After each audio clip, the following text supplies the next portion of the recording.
Helping neurodiverse students access the curriculum can be tough. That's exactly why I brought Emily King to the Special Education Inner Circle podcast. I'm your host, Catherine Witcher. And Emily, thank you for being here today. You're so welcome. Thank you. All right. So tell us, how did you end up at an IEP table? Okay. So initially I was a school psychologist. My doctor's in school psychology. And so as a young school psychologist, I was at many IEP tables before I became a parent. And then I also became a parent with a child with an IEP. So later in my career, I sat on both sides of the IEP table at different times.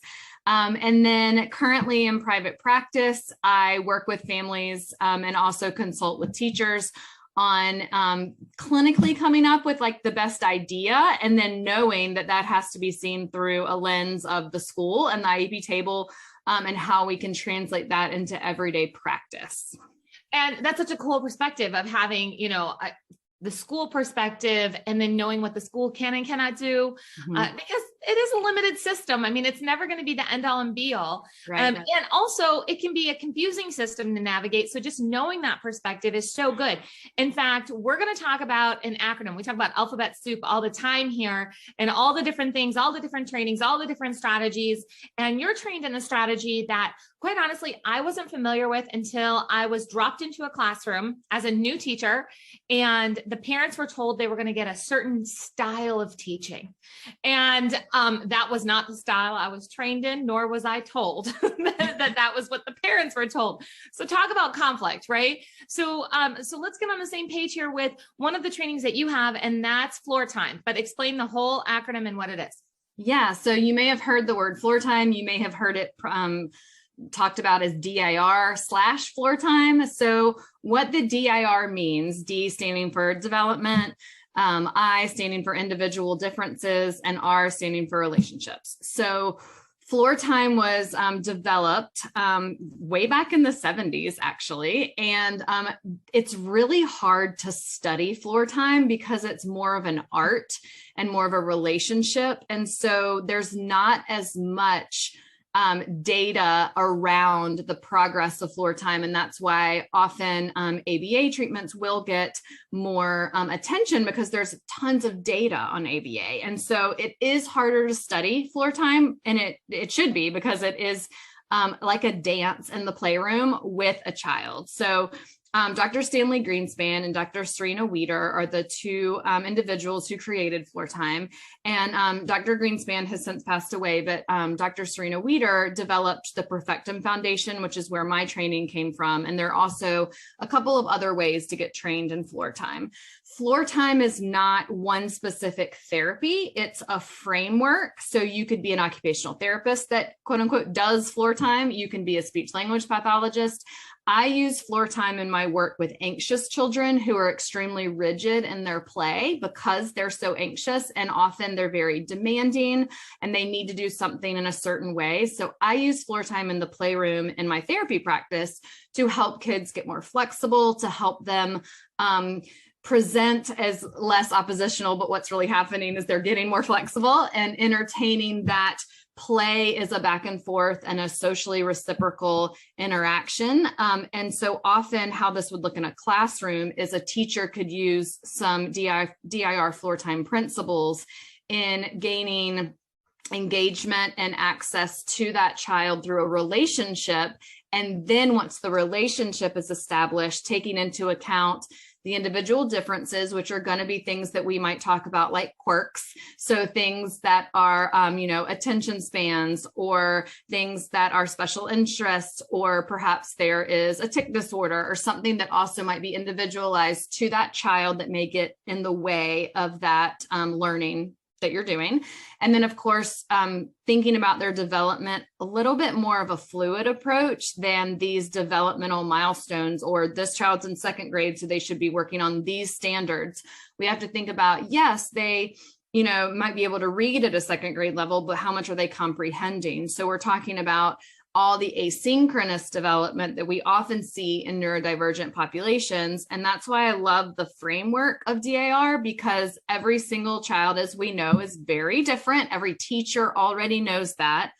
but our curriculum is fairly standardized. Our system of education is fairly standardized. And so how do we help teachers know and understand that relationship focus and account for the really moving target of development and individual differences, to then put that framework on top of what they're already trying to teach? It's complicated. It is. It's a lot of things. And a lot of people are like, whoa, like this is a lot. Like, I'm here for some quick tips on a podcast. And I just got like a whole research theory on this. And I love it. I love that. So just, I want you, if you're listening here as a parent, go do the research on what this is.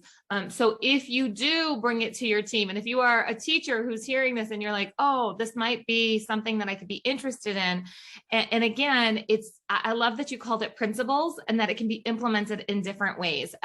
Just as the program promotes flexibility in relationships itself and in implementing it, I have found that, if you're open-minded, you can actually use a lot of these principles in a flexible way. It's not like a true commit, like I am running my classroom as a floor time classroom. Like it doesn't have to be that strict. So I'm going to encourage everybody, just go look it up, just learn something new, get some tidbits of how that might apply in your situation. But one of the pieces that I know that you are really focused on, and so we kind of prepared of where you're coming from and what that lens is that you're looking for, is how to help students who think differently, who act differently, than maybe the majority of their class.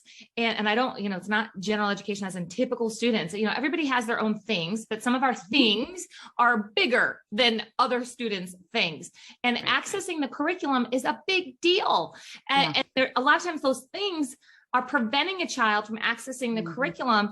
And this is what I picture as that the student who, like, the teacher's like, I don't even know if I can have this child in my class, like, boom, send him to special education room. And I'm like, no, there are things that we can do. There's things that we can do in general education. We can do in special education. We can do in the hallway. We can do anywhere to help a child access their school, campus, and community and education. So lay it on us. Give us some things that we can do. Yeah. So start with getting curious about the patterns. So what are the patterns that you see? Big behaviors get our attention, but some of them are flukes. Some of them are because a child didn't sleep last night. Some of them are because a child's parent is traveling on a trip and their whole routine is thrown off. Those are things that are temporary that may spike certain behaviors. Or spike certain emotional responses. But what is the pattern? So we don't want to be overly alarmed or come up with a plan until we see a pattern of difficulty. And then we need to figure out why that pattern's happening. One really common thing that teachers and parents tell me is there is no pattern. This comes out of nowhere. This child is fine one day and not fine the next. There's always a pattern. However, that pattern may be internal to the child and we can't see it, such as fatigue or anxiety, or they're hungry at certain times of day. We need to get really curious. And this is where parent-teacher collaboration comes in. You are the team. You are really trying to reverse engineer this behavior and figure out, when did it start?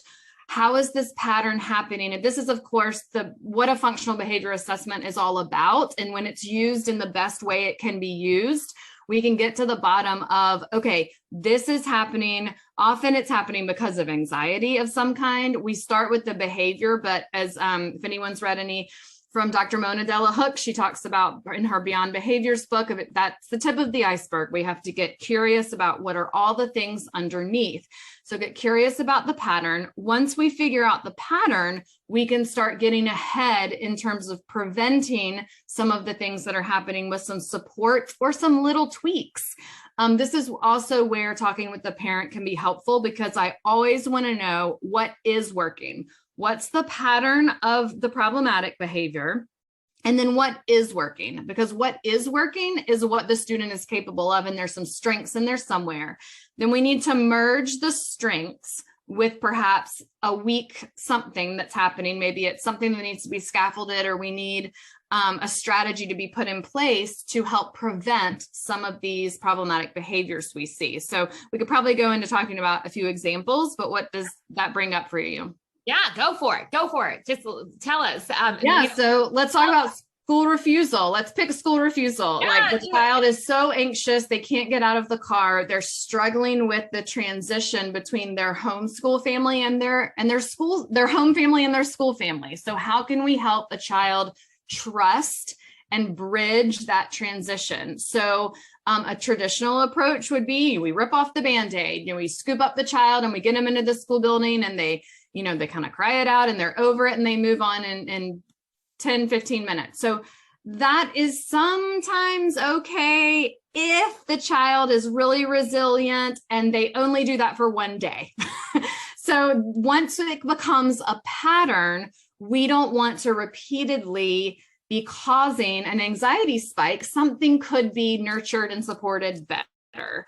So we need a plan. So let's say that this child visually is doing really well with a routine at home. The parent has a list for them to get ready and out the door, but then we don't have any visuals at school. Well, if we know that a visual checklist, whether it's pictures or words, is working at home, our verbal kids don't necessarily are able to do things without visual supports. They trick us into thinking that, oh, they're so verbal, they don't need visual supports. That's their verbal expression. Their visual receptive understanding can lower anxiety when they don't have to remember what they need to do. They don't have to organize it, and it's right there for them. Let's say a child can follow that strategy.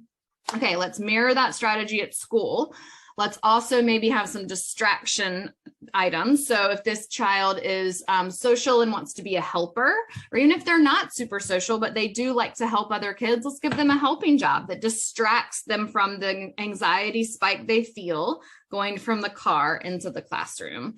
Another strategy would be having if going from home to school, if the home environment is really safe and connected, and so the child has something that they can open and look at, but not until they get to their cubby in the classroom, and then they share that with their teacher. We're bridging the trust and the comfort for that child, which is going to support the anxiety, as opposed to reacting to the behavior, and the child's nervous system is already too heightened to be soothed at that point. And so we've got to get at it before we would get into the school building.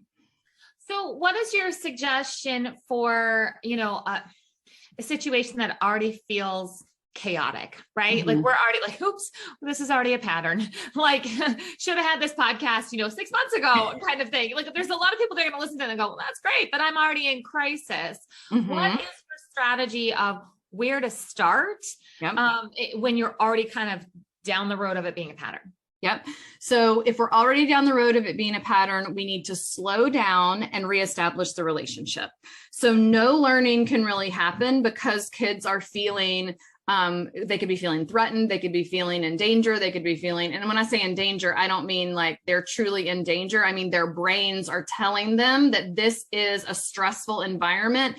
They can't learn. None of us can learn when our brains are feeling that way. So we've got to go all the way back to, first of all, get curious and kind of figure out the pattern, and then think, okay, when is this child's brain and nervous system stress throughout the day? Those are the moments in the day that child needs more connection, more relationship, more safety. And you may have to slow down the curriculum a little bit for them to pause and reestablish that relationship, and then help kind of engage them back into a positive feedback loop of learning.